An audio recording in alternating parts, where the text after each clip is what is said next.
ऋण से उऋण हो गए, गुरु ऋण रह गया। और कह रहे हैं भगवान भोलेनाथ को बुला लीजिए या उनके व्यवहारियों को बुला लीजिए। तो आप सब लोग शिव भक्त हैं, थोड़ा नजदीक आ जाइए, सभी लोग आ जाइए, सभी लोग 2-4 लोग आ जाइए थोड़ा यहाँ पे, भगवान भोलेनाथ के जो भक्त हैं।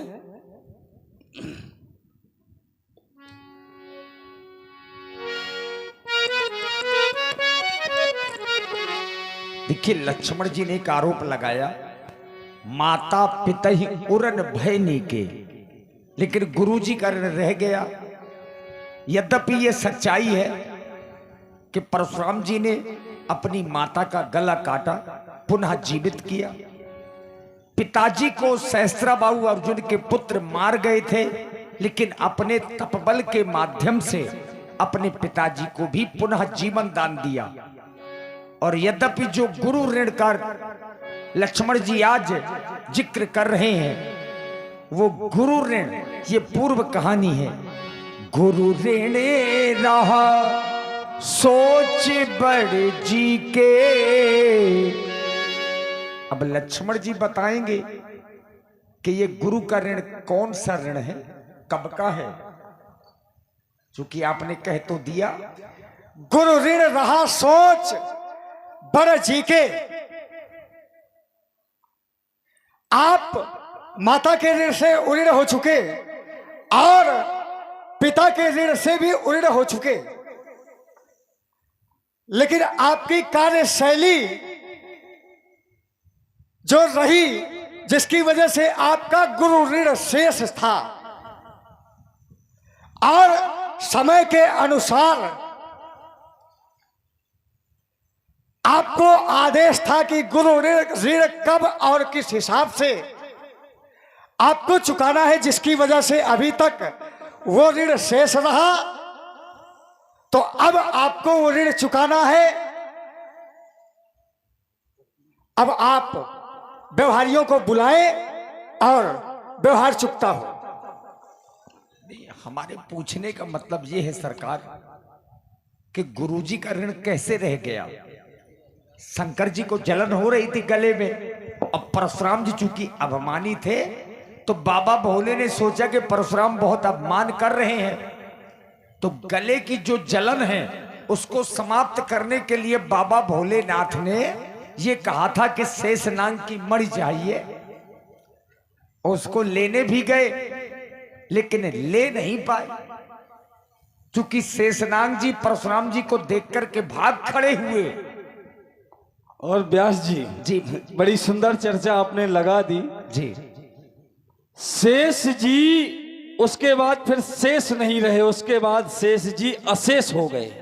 बिल्कुल विशेष हो गए, विशेष कह लीजिए या अशेष कह लीजिए। हाँ बिल्कुल सही है, क्योंकि परशुराम जी के द्वारा प्रहार कर दिया गया जी। एक फन काट दिया गया परशुराम जी के द्वारा, तभी से सर्प की 2 जिभ्या हो गई हैं। बिल्कुल ये देन आप ही की है कि सर्पों की जो जिभ्या है वो 2 भाग में है। तो क्या वही ऋण की चर्चा आपके द्वारा हो रही है? बिल्कुल उसी ऋण की हो रही है, लेकिन हमने कहा छिपाया हुआ विषय छिपा रहे, लेकिन छिप नहीं पाया। तब तो राम जी को आना पड़ेगा बीच में। कह ले फरसा, क्योंकि व्यवहारी आ नहीं रहे हैं, तो अब राम जी को ही आना पड़ेगा। समस्या ये है महाराज कि आपका व्यवहारी केवल यहाँ एक है, एक, और वो ब्रह्मकोटि के हैं, और लक्ष्मण भैया हैं जीवाचार्य। तो यहाँ लक्ष्मण जी के सभी व्यवहारी हैं, और उस एक को बुलाने के लिए, चूंकि आपका क्रोध बहुत बड़ा है और धनुष तोड़ने वाली की जो चूक है वो बिल्कुल छोटी है। अति विनीत मृदु शीतल बानी, बोले रामो जोरी जुग पानी। भगवान श्री राम जी ने देखा कि परशुराम जी का क्रोध अधिक बढ़ रहा है, उसमें जल डालने का प्रयास श्री रघुनाथ जी ने किया।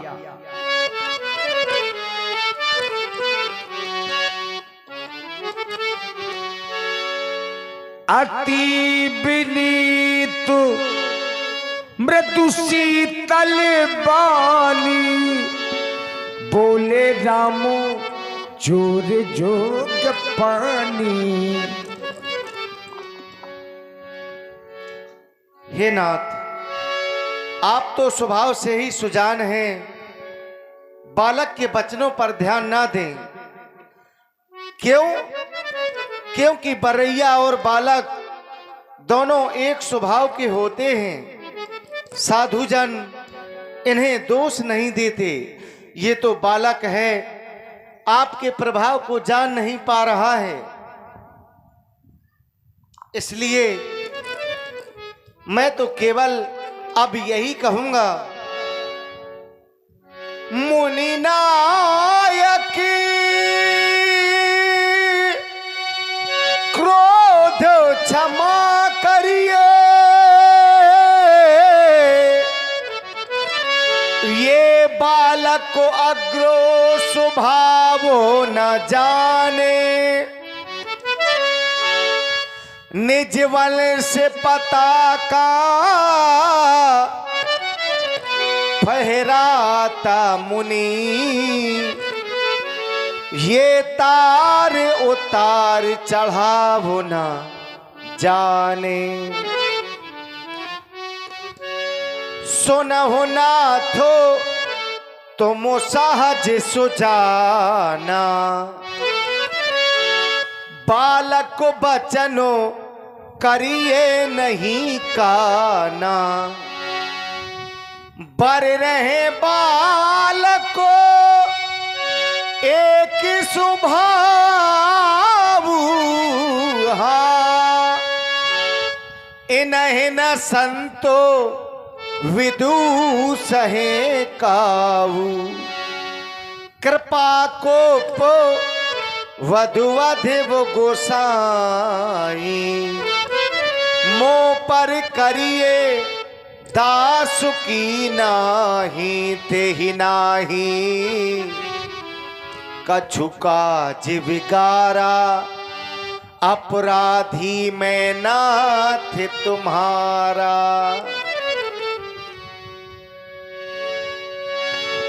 राम जी की वाणी को सुनकर के परशुराम जी के हृदय में कुछ ठंडक आई, लेकिन ज्यों ही लक्ष्मण भैया की ओर देखा, कहे मुनि राम जाई ऋष कैसे, अजहु अनुज तव चितई अनेसे। हे राम, तुम्हारी वाणी सुनकर के थोड़ा शीतलता हृदय में प्रवेश की थी, लेकिन मेरा क्रोध कैसे जाए जब मैं इसकी ओर दृष्टिपात करता हूं तो देखो देखो देखो राम, यही के कंठे कुठारी तो मैं काहे कोप कर की। राम, आज अगर मैंने इसके कंठ पर कुठार नहीं चलाया तो मेरे क्रोध करने का कारण है क्या? आज आप ये क्या करने के लिए जा रहे हैं महामुनि? आज मेरे ही सामने मेरे छोटे भाई का शीश काट रहे हैं नहीं? अरे अगर आज आप मेरे ही सामने मेरे छोटे भाई लक्ष्मण का शीश काट देंगे तो मेरे सर पर तो कलंक लग जाएगा और सभी इस संसार के लोग केवल यही कहेंगे कि ये तो वही अभागा राम है जिसने अपने ही सामने अपने छोटे भाई के प्राणों की आहुति दे डाली। महामुनि, आज मेरे लक्ष्मण का शीश न काटें। अगर आपका क्रोध शांत नहीं हो रहा तो लक्ष्मण से पहले आज आप मेरे शीश को काट करके अपने क्रोध को शांत कर ले। अपराधी मेरा भाई लक्ष्मण नहीं, आपका अपराधी तो मैं हूं। मेरे भाई का कोई अपराध नहीं। मेरे लक्ष्मण को आज आप मार रहे हैं और जब मैं वापस अयोध्या जाऊंगा सभी अयोध्यावासी पूछेंगे कि राम तुम्हारा छोटा भाई लक्ष्मण कहाँ है। जब मैं बताऊंगा कि मेरा भाई अब इस संसार में नहीं रहा तो सभी संसार के लोग केवल यही कहेंगे कि ये तो वही अभागा राम है जिसने अपने ही नेत्रों के सामने अपने छोटे भाई के प्राणों की आहुति दे डाली। महामुनि, मैं नहीं चाहता कि आज मेरे ही कारण मेरे छोटे भाई का शीश कट जाए। आज अपने छोटे भाई के प्राणों की मैं तो आपसे भीख मांग रहा हूं महामुनि। भाग्यवान भिखारी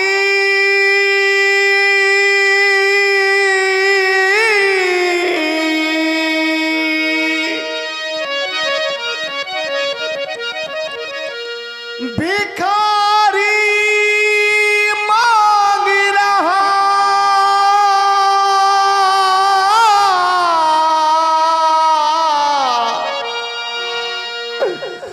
भिखारी मांग रहा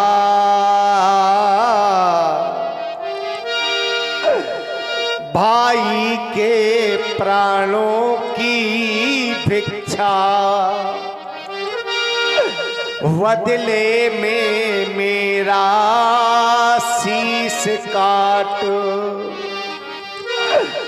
कर लो अपनी पूरी इच्छा।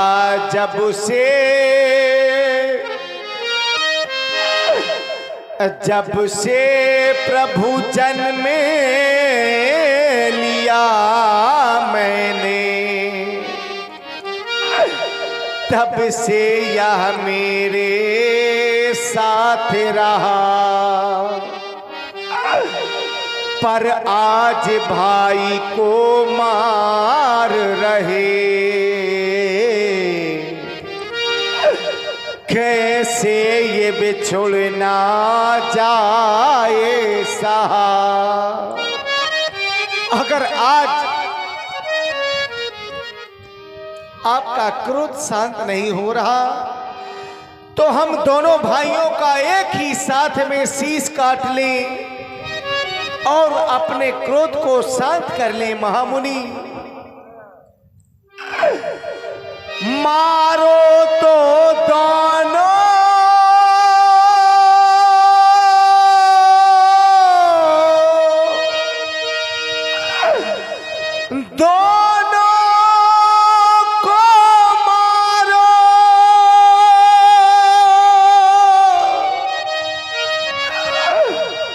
दोनों को मारो, ये सज अर्थी अवधो पठा देना, सरयू की ठंडी लहरों में प्रभु अपने हाथ बहा देना।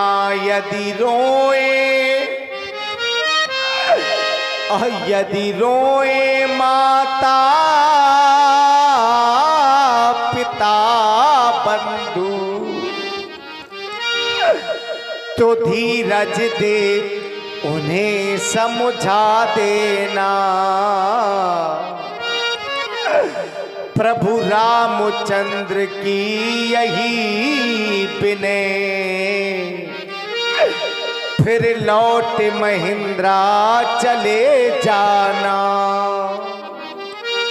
महामुनि, अगर आज आपका क्रोध शांत नहीं हो रहा तो लक्ष्मण के बदले में इस राम का शीश काट करके अपने क्रोध को शांत कर लें, पर मेरे भाई लक्ष्मण का शीश न काटें आप।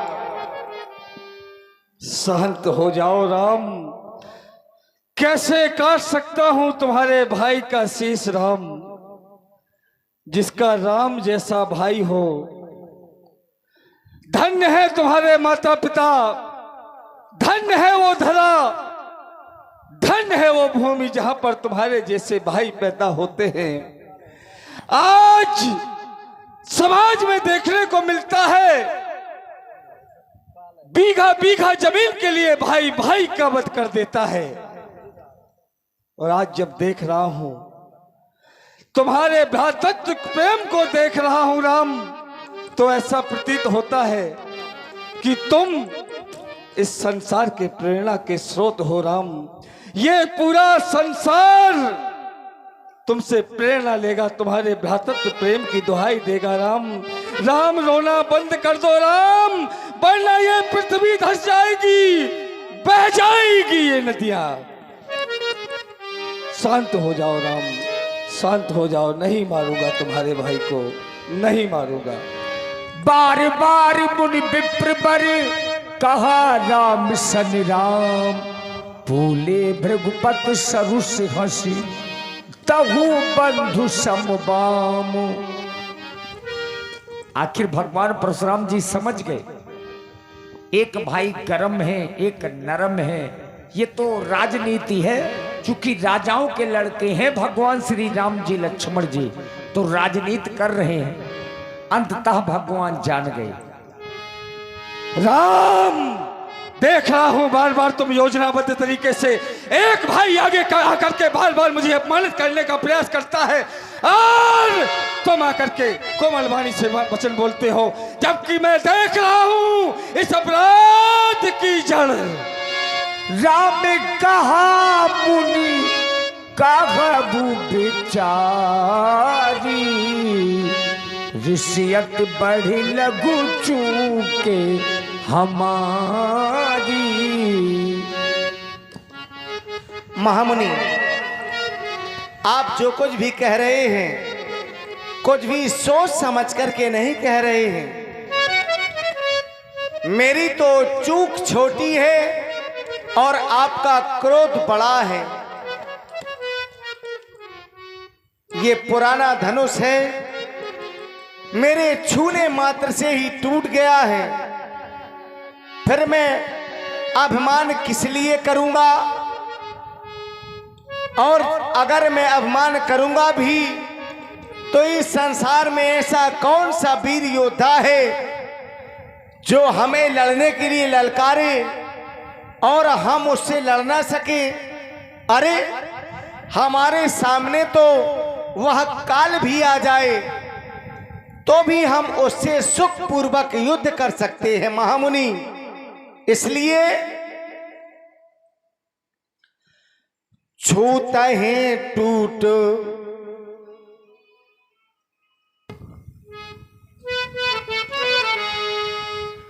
छूता है टूट पिना के पुराना, मैं कही है तो करहूं अभिमाना। देवो तनुज भूपत भटनाना, संबल अधिक हो वो बलवाना। जोरन हम ही बचा रहे को, अल्लाह रहे सुखे ने काल के ने होवू।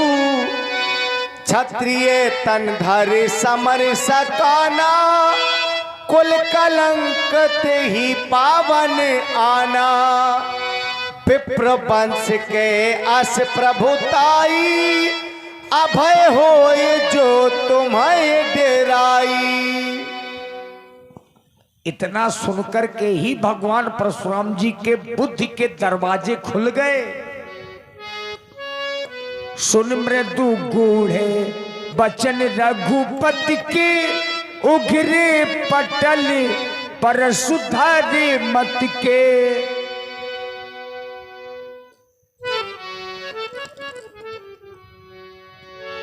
रामे रमापति कर धन लेहु, खेचहु मोर मिटे संदेहु। हे रमापति राम, आप मेरे संदेह को दूर कीजिए प्रभु। परशुराम जी ने परीक्षा ली, धनुष दिया, देते चापिया पोही चली गया वो। परशुराम मन विषु में भयाबू। जाना राम प्रभाव तब पुलक प्रफुल्लित गात, जोरी पानी बोले बचन हृदय न प्रेमो अमात। हे दीनबंधु, हे दीनानाथ, न जाना था भगवन रमा के पति हो, ये जाना नहीं था रमा के पति हो, न जाना था भगवन रमा के पति हो। हे दीनानाथ, हे कृपा निधान, मुझे आपको पहचानने में भूल हो गई प्रभु।